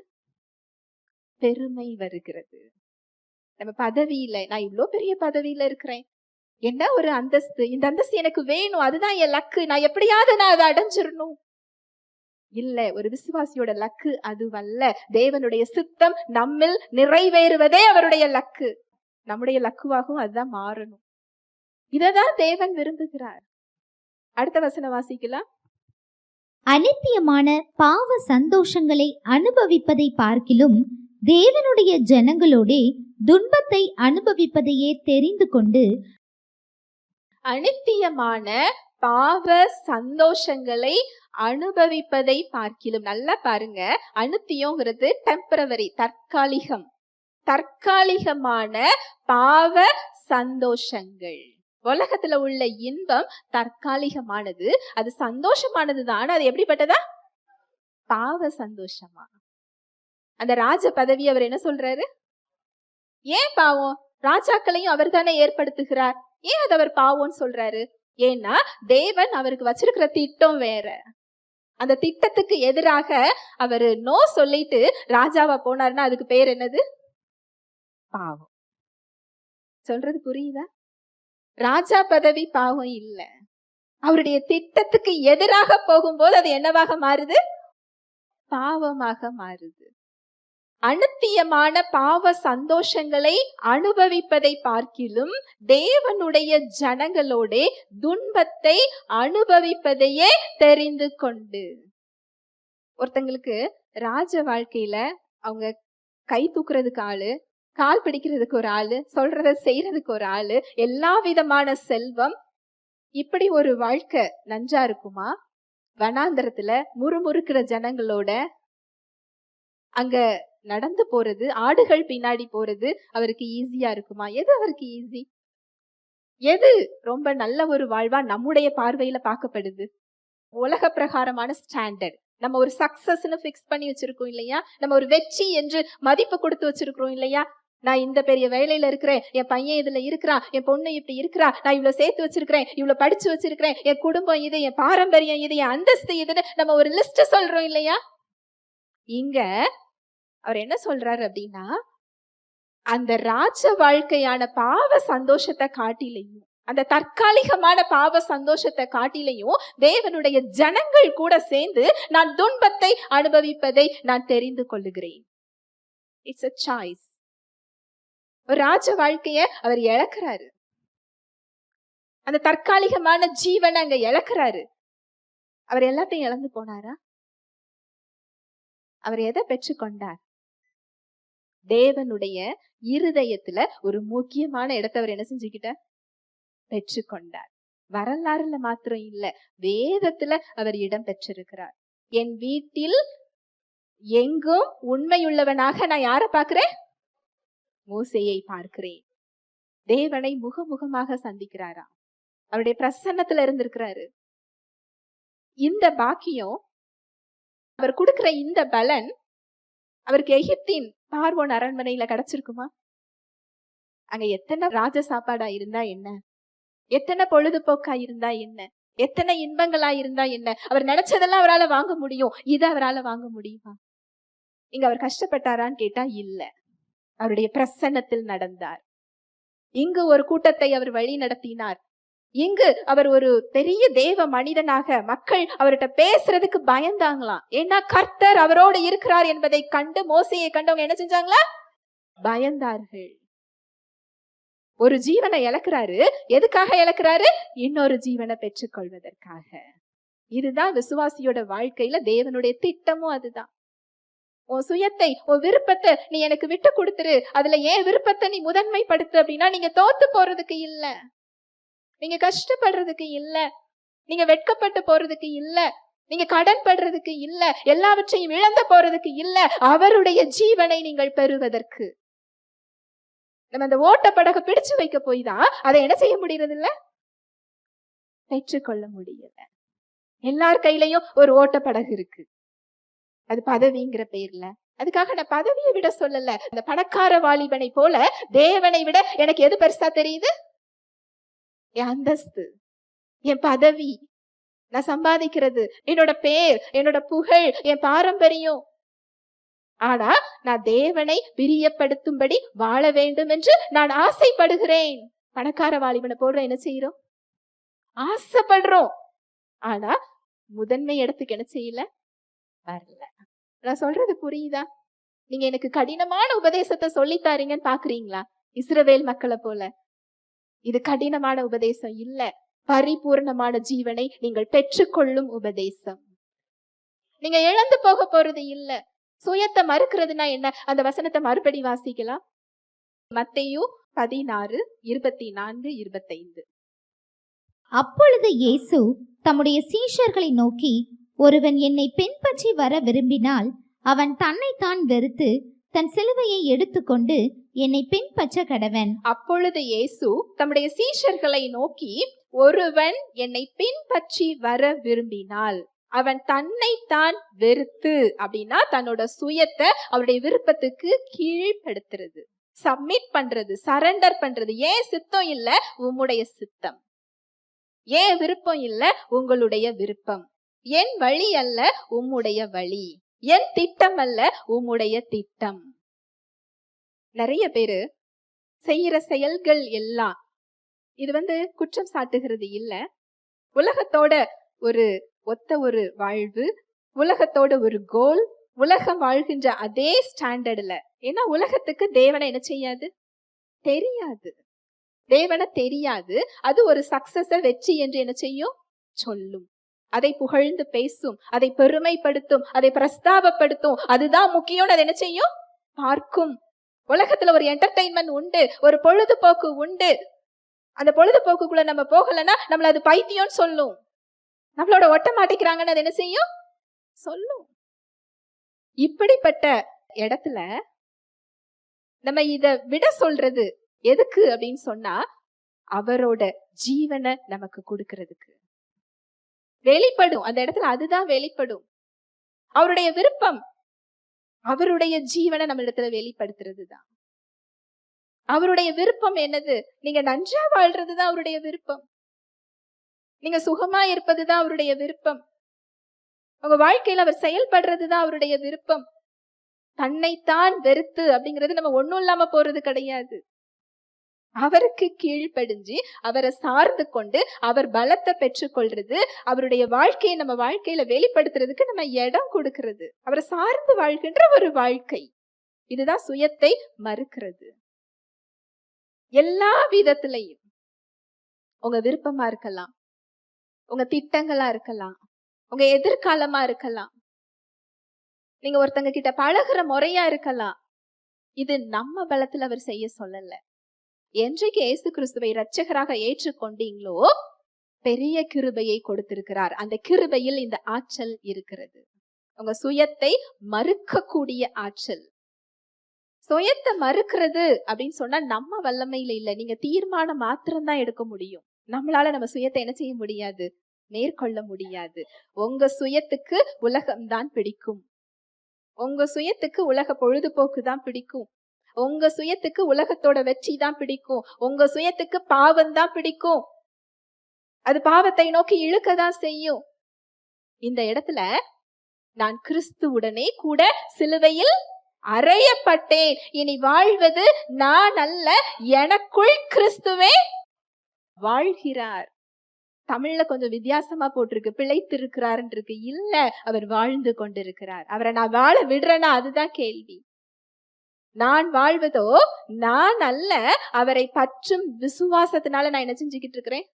வாழ்ந்து கொண்டிருக்கிறேன். அவரை பற்றும் விசுவாசம்னா என்ன? அவருடைய வாழ்க்கையில வாழ்றது, அனுதினமும் அவர் வாழ்வில் வாழ்வதுதான் அவரை பற்றும் விசுவாசம். அதனாலதான் பவுலால அவரோட அந்தஸ்து, அவருடைய ஆஸ்தி, அவருடைய படிப்பு, அவர் இருந்த அந்த சமுதாயத்துல ஒரு நல்ல அந்தஸ்துல இருந்தாரு. ஒரு செல்வந்தர். அவரு நிறைய பட்டப்படிப்பு படிச்சிருந்தாரு. கமாலியேல் கிட்ட அவர் வேதாகமத்தை என்ன செஞ்சிருந்தாரு? கற்று தெரிந்திருந்தார். அவருக்கு எபிரேய மொழி தெரியும், கிரேக்க மொழி தெரியும். அந்த காலத்திலேயே வேதாகம கல்லூரியில் அவர் படித்தவர். நியாய பிரமாணத்தின்படி அவர் அதற்காக சபையை துன்பப்படுத்தி அதுல நீதியுள்ளவராக தான் இருந்தாரு. அவர் ஒரு பரிசேயர். ஒரு அந்தஸ்துல, அந்த யூத மார்க்கத்துல ஒரு உயர்ந்த பதவியில் அவர் இருந்தவர். இதை எல்லாத்தையும் அவர் என்ன சொல்றாரு? குப்பை. அவர் சுயம் அங்க அதுக்கு ஒத்துழைச்சிருக்குமா? இவங்க இனி என்ன நினைப்பாங்க? அவர் குடும்பமே அவர் என்னதான் செஞ்சிருக்கும்? பைத்தியம் நினைச்சிருக்கும், ஒதுக்கி வச்சிருக்கும். இவங்கெல்லாம் இனி என்ன நினைப்பாங்க? அங்க சுயம் மேல வரதா என்ன செய்யும். ஆனா நான் கிறிஸ்துவை அறிகிற அறிவின் மேன்மைக்காக நான் அதை எல்லாத்தையும் தூசியும் குப்பையுமா நான் என்ன செய்யறேன்? எண்ணுகிறேன். அதனாலதான் அவர் மூலமா 75% வேதாகமம் வெளிப்பட்டிருக்கு புதிய ஏற்பாடுல. அந்த ஜீவன் அவர் இழக்கிறாரு, இன்னொரு ஜீவன் அவர் என்ன செஞ்சிருக்கிறாரு? பெற்றிருக்கிறார். இந்த ஜீவனை இழந்து போறது, சுயத்தை மறுக்கிறது அப்படிங்கிறது நம்ம பலத்துல இல்ல. என்றைக்கு இயேசு கிறிஸ்துவை இரட்சகரா ஏற்றுக்கொண்டீங்களோ கிறிஸ்து உங்களுக்குள் வாழ்கிறார். ஆவியானவர் அந்த தீர்மானத்தை எடுக்கிறதுக்கும் உங்களுக்கு உதவி செய்வார். அந்த தீர்மானத்தை செயல்படுத்துறதுக்கும் அவர் உதவி செய்வார். நீங்க என்றைக்கு இயேசு கிறிஸ்துவை இரட்சகராக ஏற்றுக்கொண்டீங்களோ, சிலுவையில் இயேசு கிறிஸ்து அறையப்படும் போது நீங்களும் அவருடனே கூட என்ன செஞ்சிருக்கிறீங்க? அறையப்பட்டிருக்கிறீங்க. அவர் அடக்கம் பண்ணப்படும் பொழுது நீங்களும் அவருடனே கூட அடக்கம் பண்ணப்பட்டிருக்கிறீங்க. உயிரோடு அவர் எழுந்திருக்கும் போதும் அவரோடு கூட என்ன செஞ்சிருக்கிறீங்க? எழுந்திருக்கிறோம். தேவன் விசுவாசியை இந்த விதமாக பார்த்து கொண்டிருக்கிறார். எனக்கு சீக்கிரம் கோபம் வந்துரும் அப்படின்னு நம்ம பெருமையா சொல்றோம் இல்லையா? எனக்கு ஒரு அநியாயத்தை பார்த்தா ஒரு கோபம் வந்துரும் நம்ம சொல்றோம் இல்லையா? இந்த சுயம் சிலுவையில் அறையப்பட்டிருக்கிறது. இது எத்தனை பேருக்கு தெரியும்? எனக்கு வேணும், நான் என்ன பண்ணுவேன், எனக்கு எனக்கு வலிக்குது, என் தேவை எனக்கு இருக்குது அப்படின்னு சொல்லி நம்ம உணர்வுகளுக்கு, நம்ம சுயத்துக்கு முக்கியத்துவம் கொடுக்கிறோம் இல்லையா?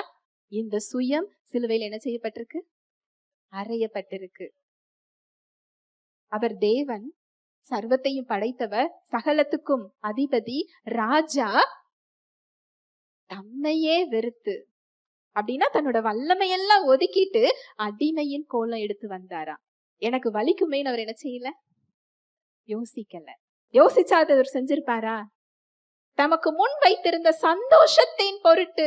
என்ன சந்தோஷம்? நீங்களும் நானும் மீட்கப்பட போகிறோம், நீங்களும் நானும் அவருடைய பிள்ளையாய் மாற்றப்பட போகிறோம், நீங்களும் நானும் அவருடைய வாழ்வை பெற்றுக்கொள்ள போகிறோம், அவரோடு உறவுக்குள்ள செல்ல போகிறோம், நித்திய ஜீவனை பெற்றுக்கொள்ள போகிறோம் என்ற சந்தோஷத்தின் பொருட்டு அவர் அதை செஞ்சாரா? அந்த சிலுவையில் அறையப்படும் போது நான் என்கின்ற சுயம் அவரோடு கூட அறையப்பட்டாச்சு. நான் அந்த பாவத்தை விட்டு வெளியில வரணும்னு நான் நினைக்கிறேன், என்னால முடியல, அந்த சூழ்நிலைகளை பார்த்தா பாவத்துல நான் விழுந்துடுறேன் நம்ம சொல்றோம் இல்லையா? உங்களை பாவத்தை செய்ய வைக்கின்ற அந்த ஆற்றல் சிலுவையில் அவரோடு கூட அறையப்பட்டாயிற்று. இது எத்தனை பேருக்கு தெரியும்? இதை நீங்க அறிந்து கொள்ளும் போதுதான் அந்த சுயத்தை மறுக்கிற தீர்மானத்தை உங்களால என்ன செய்ய முடியும்? எடுக்க முடியும். இது என்னுடைய உறவு, என்னுடைய கணவன், என்னுடைய மனைவி, என்னுடைய பிள்ளை. கிறிஸ்துவின் மூலமா நீங்க அவர்களை அன்பு செஞ்சு பாருங்க, அந்த அன்பு நெருக்கமாகிறத பார்க்க முடியும். தன்னுடைய உரிமையை தேவ அன்பு ஒருவரிடத்தில் காட்டாது, தன்னுடைய விருப்பத்தை திணிக்காது. உங்க கணவர் மாறணுமா, உங்க விருப்பத்தை அவர்கிட்ட என்ன செய்யாதீங்க? திணிக்காதீங்க. அந்த அன்பை மட்டும் நீங்க காண்பீங்க. அந்த விசுவாசத்துல மாத்திரம் இருங்க. உங்க கணவர் மாறுறத உங்களால என்ன செய்ய முடியும்? பார்க்க முடியும். உங்க மனைவி மாறணுமா, அந்த சுயநலம் இல்லாத எனக்கு இந்த வருத்தம் அப்படி பார்க்காதீங்க. கிறிஸ்துவின் மூலமா நீங்க பார்க்க கத்துக்கோங்க, உங்களுக்கு அந்த இடம் வலிக்காது. இதுதான் நீங்க சுயத்தை மறுக்கிறது. முதல் நேரம் அழுக வரும், 2வது நேரம் அழுக வராது, வலிக்கும். 3வது நேரம் வலிக்காது. இதுல ஜீவன் வெளிப்பட போகுது, நம்ம என்ன செஞ்சிருவோம்? தெரிந்து கொள்ளுவோம். இதுதான் சுயத்தை மறுக்கிறது. உடனே ஒரே நாள்ல இது என்ன செய்யாது? வராது. அது பாவத்தை மேற்கொள்றதா இருக்கட்டும், நீங்க அன்பை காட்டுறதா இருக்கட்டும். ஏசு கிறிஸ்து என்னை பின்பற்ற கடவன் அப்படின்னா என்ன அர்த்தம்? அவர் வாழ்ந்த மாதிரி நாமளும் வாழணும். அதுதான் சிலுவை என்று சொல்லப்படுகிறது. நீங்க நோயில இருக்கிறதுக்கு பேர் என்ன கிடையாது? சிலுவை கிடையாது. இதெல்லாம் அவர் என்ன செஞ்சுட்டாரு? சுமந்துட்டாரு. நீங்க கட்டுகள்ல இருக்கிறது, வறுமையில இருக்கிறது, பிசாசின் பிடியில இருக்கிறது, நீங்க இருளுக்குள்ள இருக்கிறது, இதெல்லாம் சிலுவை கிடையாது. தப்பாக சாத்தான் வஞ்சித்து வைத்திருக்கிறான். இதுல தேவனுடைய நாம என்ன செய்யாது? மகிமைப்படாது. சிலுவைனா என்னது? சிலுவையில அறையப்படுறது. அறையும் போது வலிக்குமா வலிக்காதா? வலிக்கும். உங்க சுயத்தை நீங்க மறுக்கிறது உங்களுக்கு என்ன செய்யும்? வலிக்கும். அதுதான் சிலுவை. இந்த சிலுவையை அவர் நம்மிடம் எதிர்பார்க்கிறார். நம்ம இந்த சிலுவையை விட்டுட்டோம், அவர் சுமந்த உடனே நம்ம என்ன செஞ்சுக்கிட்டு இருக்கிறோம்? பிடிச்சுக்கிட்டு இருக்கிறோம். இல்ல, இது நம்ம அனுபவிக்க வேண்டிய பாடு அதுவல்ல. நாம் அனுபவிக்க வேண்டிய பாடு எது? சிலுவை. நம்ம சுயத்தை அவருக்கு கீழே கொண்டு வர்றது, தீர்மானம் எடுக்கிறது. இது எப்படி வரும்? இந்த கிருபைய அறிஞ்சுக்கிறதன் மூலம் வரும். இது உங்க எஃபர்ட் கிடையாது, இது கஷ்டமும் கிடையாது, இதை நீங்க பயந்து பின்வாங்கி போகிற ஒரு சத்தியம் இல்லை. அவர் கொடுத்திருக்கின்ற வாழ்வில் வாழக்கூடிய சத்தியம். இது ஒரு ரியாலிட்டி. அந்த கிருபை நம்மள அதுல வாழ வைக்கிறது, சுயத்தை மறுக்க வைக்கிறது, ஜீவனை வெளிப்படுத்த வைக்கிறது. வசனம் சொல்லுது, எபேசியர் 5:2, கிறிஸ்து நமக்காக தம்மை தேவனுக்கு சுகந்த வாசனையான காணிக்கையாகவும் பலியாகவும் ஒப்பு கொடுத்து நம்மில் அன்பு கூர்ந்தது போல நீங்களும் அன்பிலே நடந்து கொள்ளுங்கள். கிறிஸ்து நமக்காக தம்மை தேவனுக்கு சுகந்த வாசனையான காணிக்கையாகவும் பலியாகவும் ஒப்பு கொடுத்து நம்மில் அன்பு கூர்ந்தது போல. அதாவது இந்த சுயத்தை மறுக்கிறதுல நிறைய பலன் இருக்கு. இது தெரிஞ்சதுன்னா நம்ம போட்டி போட்டு ஒவ்வொன்னா என்ன செய்ய முடியும்? தீர்மானம் எடுக்க முடியும். என்ன பலன் தெரியுமா? முதல்ல நான் இந்த ஓட்டப்படகை விட்டாதான் அந்த ஜீவனை என்ன செய்ய முடியும்? தர முடியும். இது இல்ல, எனக்கு அந்த நித்திய ஜீவன் தான் வேணும். இந்த குறைவான வாழ்வு இல்ல, இந்த சுயம் இல்ல. என்றைக்குமே சுயத்தை நீங்க தேடுறது காணல் நீர். ஒரு ஆவிக்குரிய வெறுமையை உங்களால உணர முடியும். தேவன்ட்ட இருந்து பிரிஞ்ச ஒரு இடத்தை நீங்க உணர முடியும். நீங்க சுயத்தை மறுக்கலன்னா மறுபடியும் சொல்றேன், நீங்க ரட்சிப்பை இழந்து போறது இல்ல. உங்க ரட்சிப்பை பெறதுக்காக நீங்க சுயத்தை மறுக்கிறது இல்ல. நீங்க அடுத்த அனுபவத்துக்கு இது போறது. நீங்க பாவியா இருக்கும் போதே நீங்க அவரை விசுவாசிக்கும் போது ரட்சிப்பை என்ன செஞ்சுக்கிட்டீங்க? பெற்றுக்கொண்டீங்க. அவருடைய தயவையும் அன்பையும் நீங்க இதை மறுக்கிறதுனால பெற்றுக்கொள்றது இல்ல. நீங்க எந்த நிலைமையில இருந்தாலும் அவருடைய அன்பு உங்கள் மீது மாறப்போவது இல்லை. உங்க பிள்ளை உங்களை நேசிச்சாலும் உங்களுக்கு பிடிக்கும். அது அறியாமையில உங்களை விட்டு கோவப்பட்டாலும் உங்களுக்கு வெறுத்துருவீங்களா? எப்பொழுது திரும்ப வரும்னு என்ன செஞ்சிட்டு இருப்போம்? காத்து கொண்டிருப்போம். தேவனுடைய அன்பும் அதுதான்.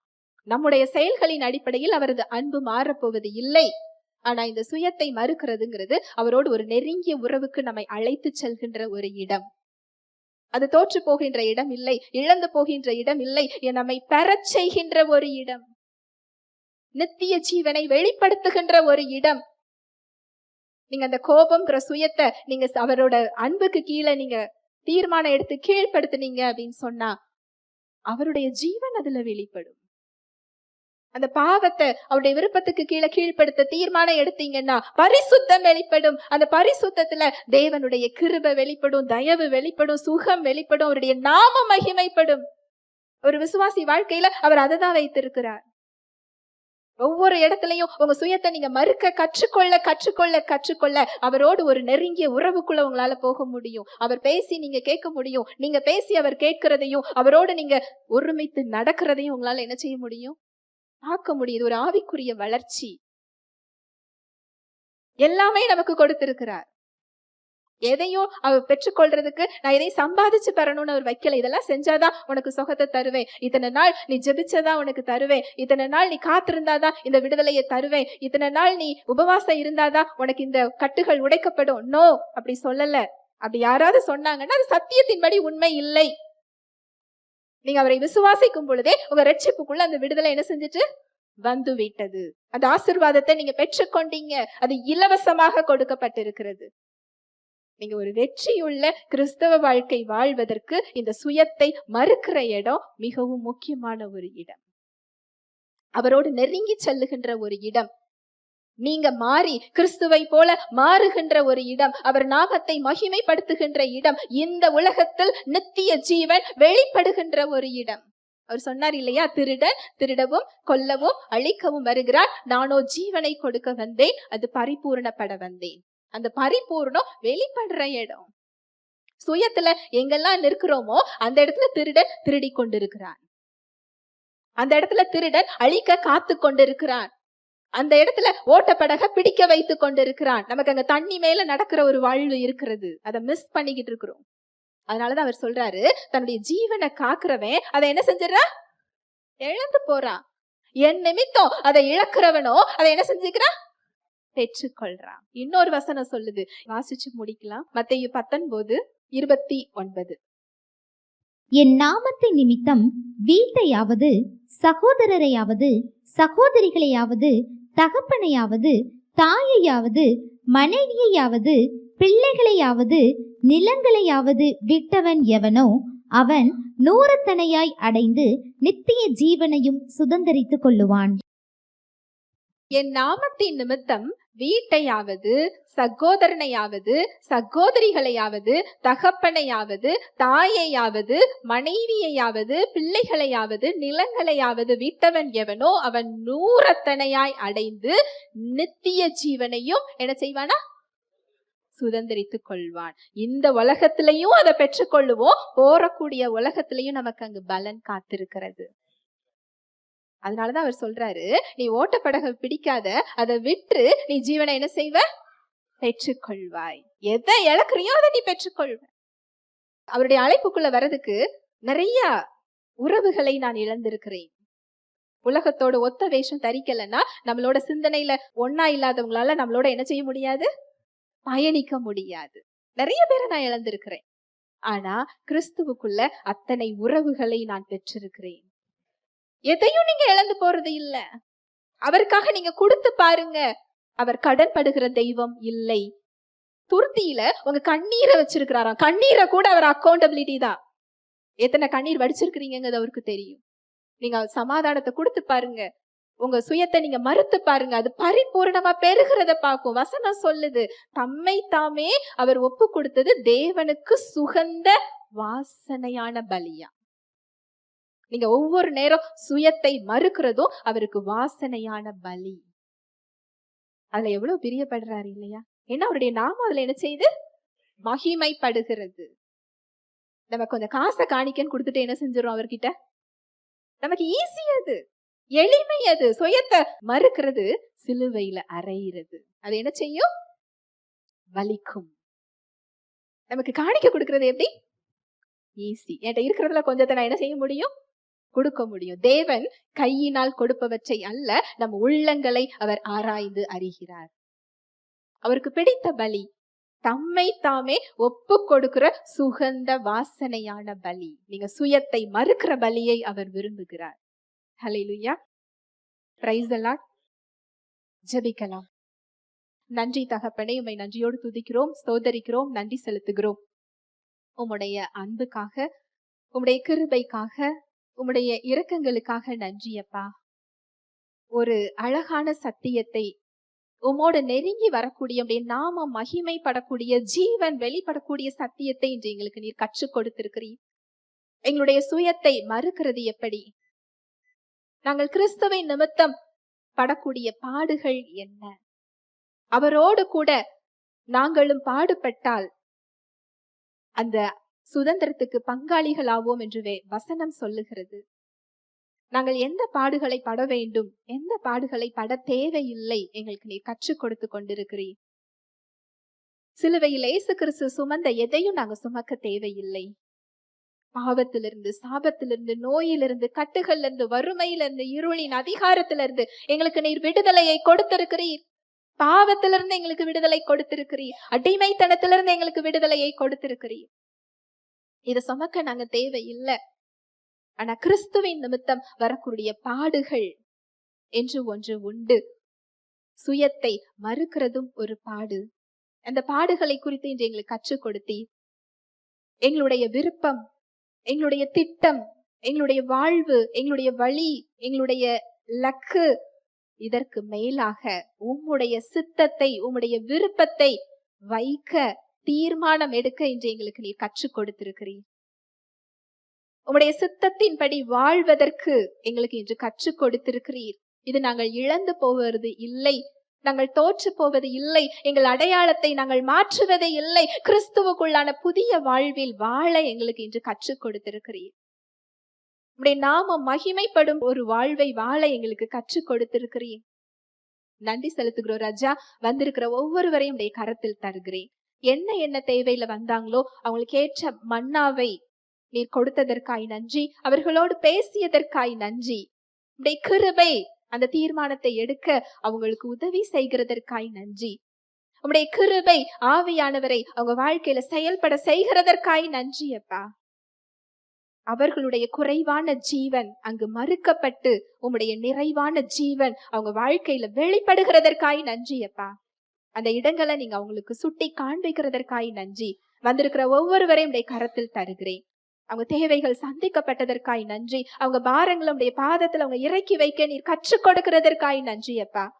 அவங்க வாழ்க்கையில சரீரத்துல என்ன கட்டுகள் இருக்கிறதோ இயேசுவின் நாமத்தினாலே நான் அப்புறப்படுத்துகிறேன். அவங்க செய்வதெல்லாம் வாய்க்க செய்கிறதற்காய் நன்றி. தடைகளை நீக்கி போடுகிற ஜெய கிறிஸ்து முன் செல்கிறதற்காய் நன்றி. சரீரத்துல தேவ சுகத்தை இயேசுவின் நாமத்தினாலே நான் கட்டவிழ்கிறேன். கிறிஸ்துவை மரித்தோர்ந்து எழுப்பின வல்லமையுள்ள ஆவியானவர் அவங்க சரீரங்களை உயிர்ப்பிக்கிறதற்காக நன்றி அப்பா. வாழ்நாள் எல்லாம் நன்மையும் கிருபையும் அவங்கள பின்தொடர்கிறதற்காய் நன்றி. தேவ அன்பு, தேவ வாழ்வு, தேவ சமாதானம், தேவ சுகம் ஒவ்வொருவரது இருதயம் சிந்தனைகளை கிறிஸ்து இயேசுவுக்குள்ளாய் காத்துக் கொள்கிறதற்காய் நன்றி. இயேசுவின் நாமத்தினாலே ஆசிர்வதிக்கிறேன். இயேசுவின் மூலம் ஜெபிக்கிறேன் நல்ல பிதாவே, ஆமென்.